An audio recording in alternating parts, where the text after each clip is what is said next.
So, having 140 videos got me 21 subscribers.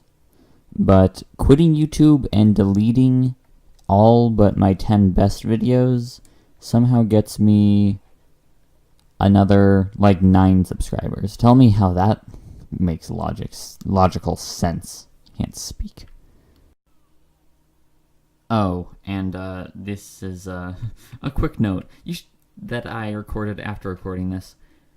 You should probably know that this is a crossover between RWBY and the game Titanfall.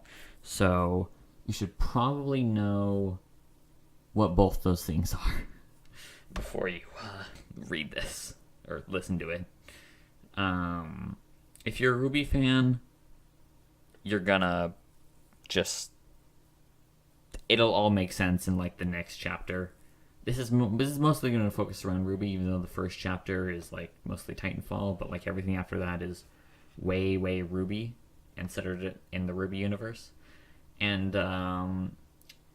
but if you're a Titanfall fan and don't know what RWBY is, you're gonna be so freaking confused. Just don't bother. Just listen to go watch RWBY. It'll take you a day. RWBY. And then come and watch this. All right. Okay. Back to the actual video. So, since I stopped making YouTube videos, I came across this fan fiction a while back, and I absolutely love it.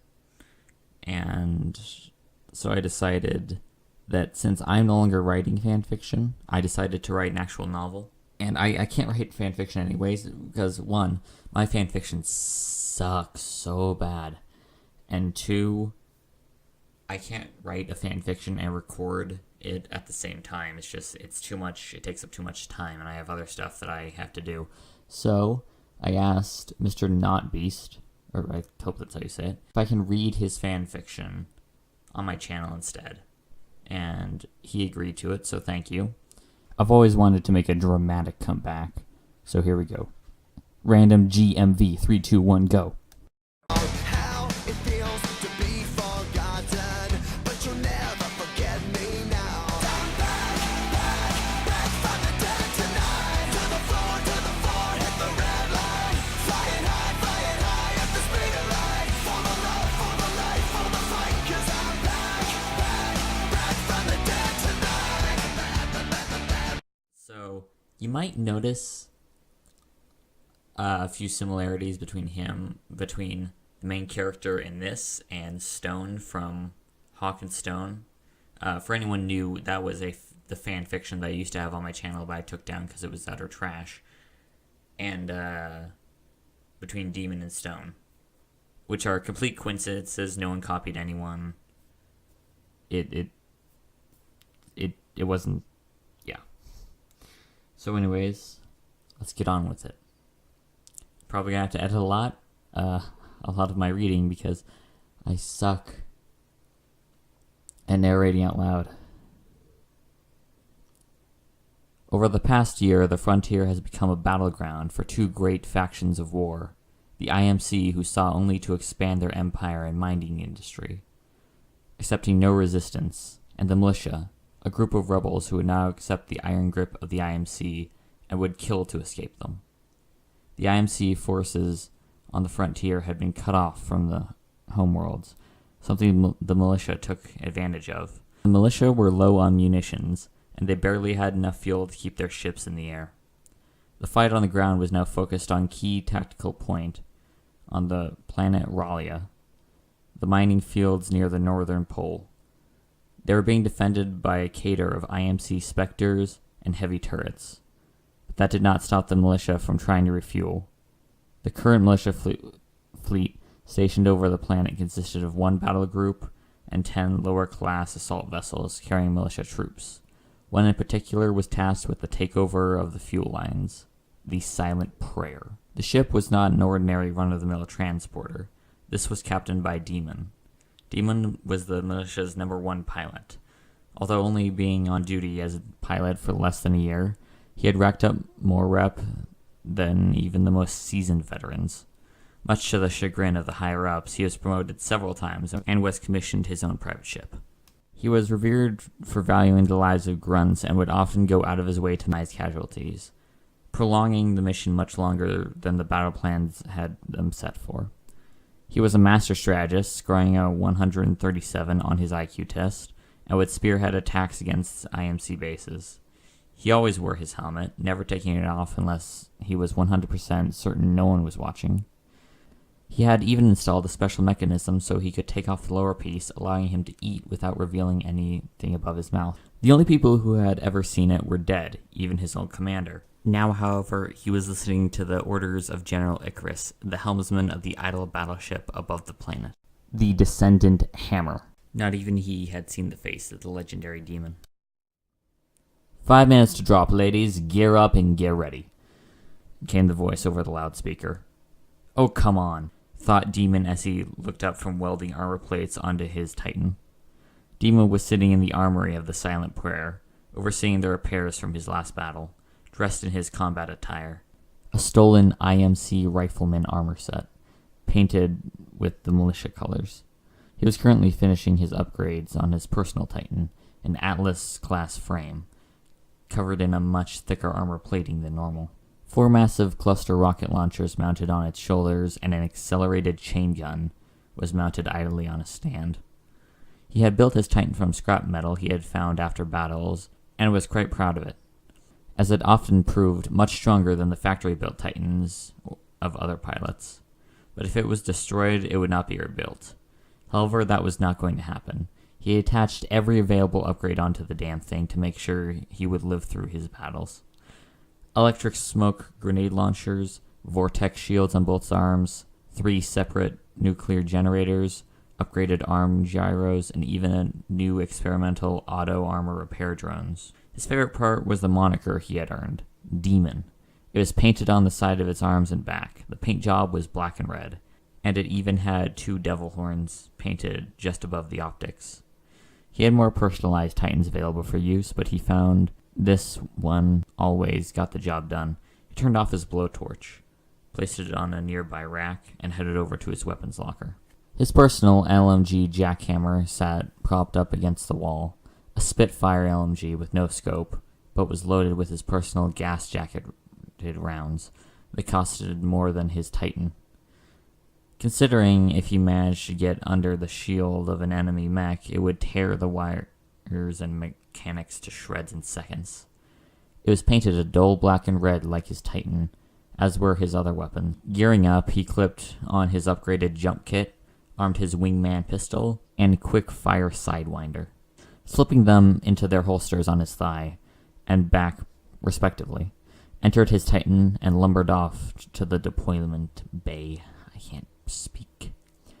As he entered, about 300 grunts looked up from their lockers and stared. No matter how many times they had gone into battle with these Titans, they were in awe at their pure power. They could smash down doors, survive a missile barrage, kill hundreds and not even get a dent. They'd be mowed down with little thought, and it was damn near impossible to even touch it without the help of a pilot. The pilots were the driving force of the spearhead and would account for 84% of all casualties on the battlefield. He piloted the giant to its hanging rack. About 7 others sat nestled in the clamps and prepared for drop. The grunts piled into the waiting drop pods and waited the call from the general. Stand by for Titanfall. The drop door slowly opened beneath him, and he prepared for the drop. The best part of the job. He looked below and saw the fight raging below. Hundreds upon hundreds of specters lined the walls, autocannons firing up into the sky, trying to down the massive ship overhead. He said a quick prayer as the timer continued to count down in his HUD. 3, 2, 1, drop. The magnetic clamps grasping his Titan released, and he felt the stomach-wrenching feeling of free fall. The sky sped so fast that not even the optics in his helmet could keep up. He slammed into the ground, putting up his dome and assessed the situation. The dome shield would last long enough to divert the fire from the grunts and give them enough time to disable the specters while he drew their fire. The only problem was that the pods hadn't hit yet. He stood there, slowly watching the dome shield timer count down. A crackling came from over his comm systems. Demon. The docking clamps on all but 2 of the pods failed due to an EMP shockwave the moment you were released. Sorry, but you have no backup. Damn. He looked around to find cover. A large rock was about 100 meters away. He would barely make it. He saw the 2 pods streaking from orbit using his black market AI, SID, hacked their tracking systems to land behind the rock. The militia did not care so much about the black marketing deals as long as they helped the battle with the IMC. Sir, the pods have been rerouted to the marked location, replied his AI SID. Estimated chance of reaching location with less than 50% structural integrity is very low. Yeah, nice to know. Okay then, let's see if we can manage to make it, prayed Hunter. The dome collapsed and he activated the Titan's dash and extra shields to avoid the first barrage of fire sent his way. As he sprinted, grenades, missiles, and lasers streaked past his vision as he saw the shield bar depleting fast. Come on, move, you piece of junk! As he barely made it behind cover, about 100 bullets hit the spot he was a second earlier, shields blipping in obnoxious red. Regaining his breath, he turned to see 2 squads of 5 grunts. Barely enough for the Spectres to notice they were there, but he couldn't just leave them here. They would be lambs to the slaughter. Okay then, on my signal you will sprint for the entrance to that wall, and no matter what, do not stop running. He turned back around, signaling to the door in the wall, and waited for his shield to fully regain before signaling them, and walked out, guns blazing. Sid took care of most of the aiming, due to the advanced targeting systems he installed, and the defenses dropped like flies under the barrage. Spectres were ripped to shreds with his 50 cal chain gun as he went to work mowing them down, while the cluster missile launchers turned the heavy turrets into flaming wrecks. He walked with the grunts as they sprinted for the small door, covering them with the colossal 15-foot tall form of his Titan. In the last few meters, he mag-locked his chain gun onto his back and activated his vortex shield, absorbing the last-ditch attempt to kill them. They were out of the view of the gun placements, but he knew they would send units his way. He jumped out and set Sid to guard mode. He went inside and met up with the grunts, hoping that they would be able to complete the assigned mission with so few. 2 had huge Archer missile launchers on their backs, armed with carbine. 2 had huge Archer missiles. 2 had huge Archer missile launchers on their back, armed with carbines. The rest had various assortments of general guns, but one girl managed to salvage a Kraber sniper rifle from the weapon rack. This could work. Wait a minute. He recognized that sniper. She managed to beat him at poker one night on deck and cost him 5,000 credits. Kira? Yeah? What do you want? Make sure to stay alive. I need to get my credits back. Yeah. Sure. Don't die yourself. With a nod, he quickly walked over and hacked the nearest terminal with the help of his ice pick data knife. Pulling up the map, he began formulating a plan. He would travel on the lowest levels until he made it just under the command center, when he would use his satchel charges to blow up the hole in the bottom. Follow me, and shoot anything that moves. Not waiting for a response, he began sprinting in the direction of the center of operations, activating his stims to increase his speed. It was a minute before he had encountered any resistance, as he came across about 50 Spectres jumping off their racks along the corridor. He opened fire with his jackhammer, and even their body armor could not stand up to the torrent of lead, sparks flying as they were put to rest. A few survived, as he rocketed past them.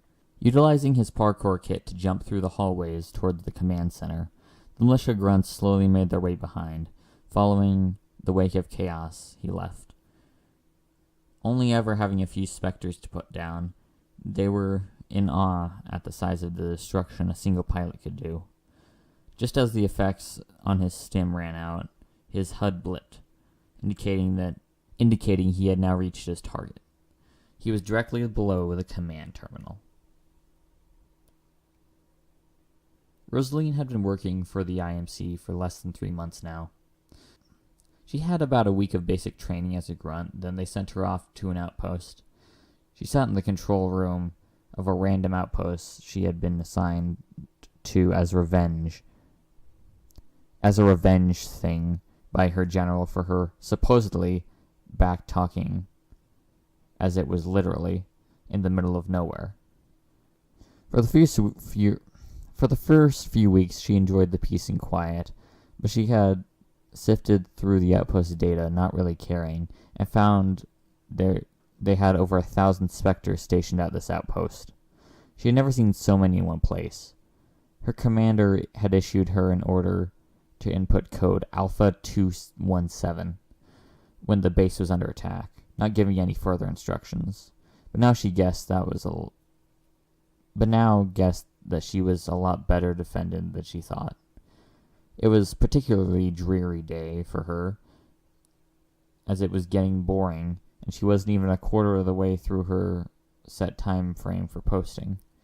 As she sat drinking a cup of flat white coffee, she saw something strange happening on the radars. A tiny red blip appeared on her radar and was slowly making its way toward the outpost. That was weird. Well, anyway, the turrets would take care of it. As it continued, suddenly the radar reset the screen. It was practically a sea of red, as hundreds of new signatures jumped into radar. Completely panicking, she had hastily put the code and waited. She heard the metal clanking of hundreds of drones deploying and even more defenses coming online. She ran over and put her desk in front of the door as a makeshift barricade, and she waited. Over the course of the next few minutes, she saw there were heat signatures on the beach that were being taken care of by the Spectres. There was one odd thing, though. There was a single blip moving along the screen, and literally every Spectre and turret was firing on it, yet it was not dying. The Spectres were being taken out every second by this one blip, so she decided to take a look. As she moved aside the viewing door, she saw something that made her blood run cold. The demon was here.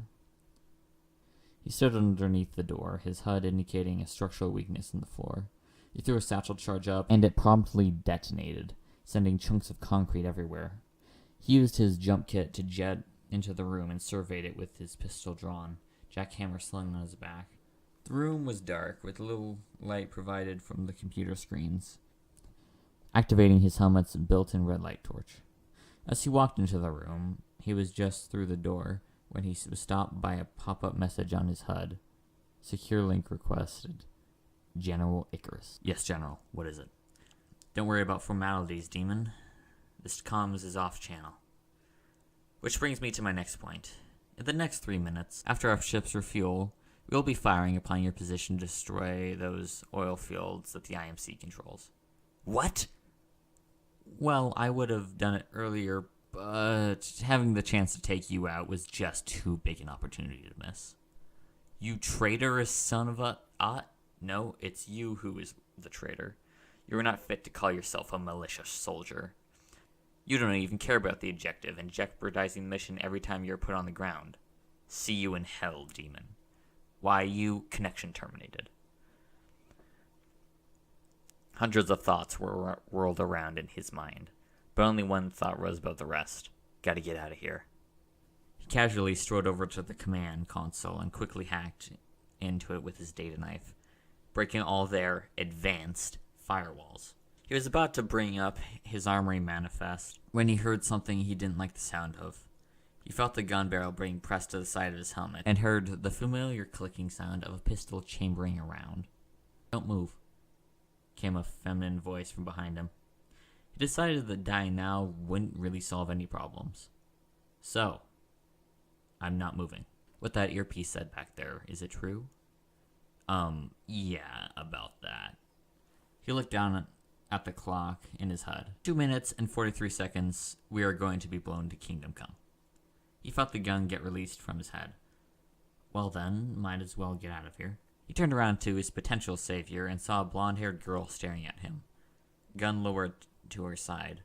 She wore the usual IMC grunt outfit, except she missed a helmet and appeared to have nothing else other than a sidearm. Her face looked about the same age as Demon, about 18. You're helping me?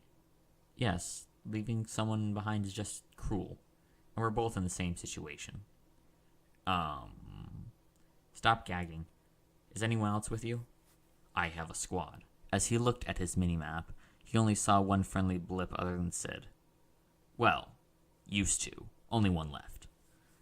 He keyed into the comm systems and contacted the lone grunt. Do you come in? What? Is that you, sir? This is Kira. Sir, they're all dead. Damn suicide. Spectre got him. What are your orders? Shit. Make your way to my Titan ASAP. Aye, sir. Cutting the feed, he looked back to his potential escape plan. So, woman, what are we going to do? Clock's ticking. She looked flustered for a moment after being addressed as woman, but regained her composure and beckoned him to follow, before promptly moving to a separate door on the other side of the room and unlocking it. They began sprinting down the corridor. So, without another plan of action, he began sprinting after her, keeping pace easily with his enhanced physiology. After a minute, they made their way to the metal door labeled Hangar. The IMC grunt walked up and began tugging on the handle before turning back to him. It's locked. We have to take. Before she finished, he raised his pistol and pulled the trigger, blasting the door lock. Sorry, you were saying? Her flustered look returned as she stormed to the hangar, and he saw his salvation. A lone dropship sitting in disrepair in a corner. That thing is going to help? He questioned. Of course it is. I repaired it myself. She beamed proudly before walking over to it and running inside. The familiar sound of engines stirring filled the air. He quickly comlinked to Sid and informed him on the situation. Sid, get your ass over to Hangar B and make sure to bring Kira. Yes, sir. ETA, 34 seconds. He disconnected the comms and jumped into the back of the dropship, just when the IMC grunt activated the engines and lifted off a few feet into the air. Yes, she happily chided from the cockpit. Should I be worried that you're happy that it turned on? Shut up and strap in. This may get bumpy. Wait, I need to collect the other 2 members of my crew. I thought you only had one. My Titan. What? No. This'll barely get off the ground with that thing attached. Well then, barely off the ground is just enough to activate the jump drives. Growling, she turned back to the console and waited. As he waited, he remembered back to the good old times in the militia, when he would stay up till midnight with Curran drinking the night away. Curran. Yes! He quickly keyed in the private channel to his ship's channel and contacted Curran. Hey, who got this channel? Wait, is that you, Demon? Yes. Been left for dead by Icarus.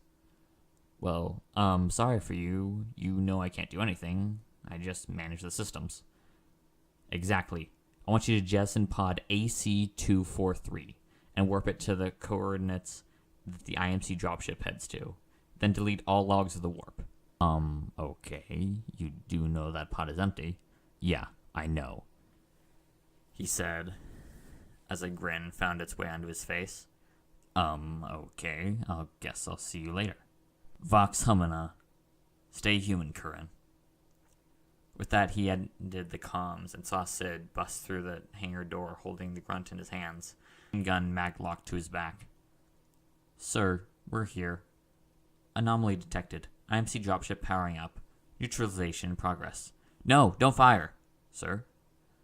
It's our only way off this rock. Just grab on. Sid grabbed onto the sides of the dropship, causing it to drop a few feet in the air, while holding up Kira to allow her to get back into the open doors, who quickly sat and belted up. Punch it, yelled Demon, as the back of the door closed and the dropship began lifting off. How long do we have? Called the pilot. He looked down at his watch and saw the time down to 2 digits. Not enough.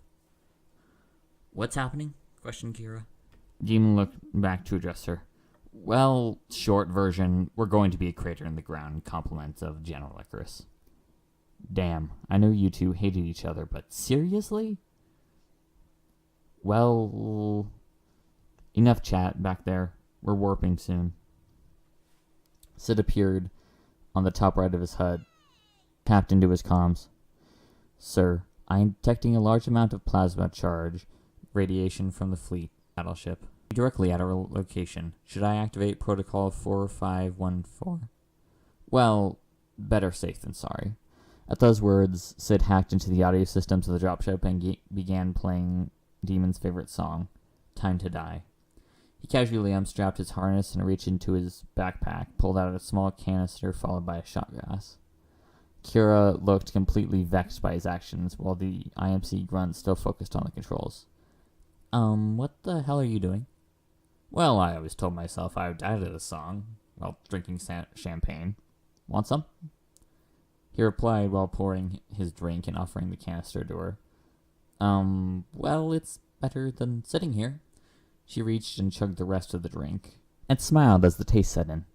He walked over and sat next to her, grabbing her hand and pointing at the back of the clear dropship window. As her head turned, she saw the first shot of the salvos, fire streaking the clear ground as they were salting in just a couple minutes. It was beautiful. The sheer destructive power, the sheer awe of the barrage. The only problem, it was close. Too close. Don't want to die, she quietly whispered. The first onset of tears welling up. It's okay. Everything is going to be okay. You're at least going to go to heaven. There's probably a spot reserved for me in hell. Her face immediately shifted, savage, and she turned to face him. How can you say that at a time like this? As a pilot, you're prepared to give your life at a moment's notice. I don't really care if I die. No one cares about me. She could only stare before collapsing back into her hands and audibly crying. Demon's vision began to be hazed by white as the warp set in. A weird thing was, instead of normal bright white accompanying a warp jump, the lights were red. Red like roses.